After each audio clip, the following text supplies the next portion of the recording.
အားလုံးပဲမင်္ဂလာပါဘောရမီနီစကလုံးချစ်တဲ့မလေးစကားပြောပညာဒါနအခါ27မှာပြန်လဲကြိုဆိုလိုက်ပါတယ်ရှင်ဒီနေ့ကတော့ကျမတို့လေ့လာသွားမှာတော့ဘောရမီနီစကလုံးလေးတွေဖြစ်ပါတယ်ရှင်ဘောရမီနီစကလုံးလေးတွေကမသိမဖြစ်သိရမယ်စကလုံးလေးတွေဖြစ်တဲ့အတွက်ကြောင့်အားလုံးပဲအတူလေ့လာစေချင်ပါတယ်ရှင်အားလုံးကိုချစ်ပါတယ်စပြီးတော့လေ့လာသွားကြရအောင်ရှင်ပိုတဲ့ကြောလုံးနဲ့ဥပမာတယောက်ယောက်ကကိုယ့်ကိုပစ္စည်းတစ်ခုခုပို့ပေးတာတော့ဒါမှမဟုတ်ကြောလုံးပြီးတော့ပေးတာတော့ကိုမလေးလို့ပြောချင်တယ်ဆိုရင်nibby more လွယ်တယ်ဥပမာ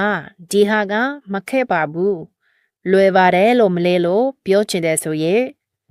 senang easy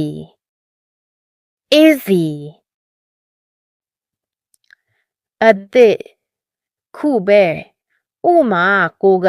ပစ္စည်းအသစ်ဝယ်လိုက်တာတော့ဒါမှမဟုတ်ခုပဲရောက်တာတော့ကိုမလေးလို့ပြောချင်တယ်ဆိုရင်baru new just now ကုန်ပြီဥပမာတယောက်ယောက်ကကိုကိုတခုခုတောင်းလာပြီကိုကမရှိတော့ဘူးကုန်ပြီဆိုရင်မလေးလို့ပြောချင်တယ်ဆိုရင် hubbies finish လုံလောက်တယ်ဥပမာတယောက်ယောက်ကကိုကိုပစ္စည်းတွေအများကြီးပေးတာကိုကလုံလောက်ပြီတော်ပြီမလေးလို့ပြောချင်တယ်ဆိုရင် too cold enough ချိတယ်ခါရတယ်ဥပမာကိုကတခုခုနဲ့ချိသွားတာတော့ဒါမှမဟုတ်တယောက်ယောက်ကကိုရိုက်ပြီးတော့ကိုကခါရတာတော့ကိုမလေးလို့ပြောချင်တယ်ဆိုရင် thinner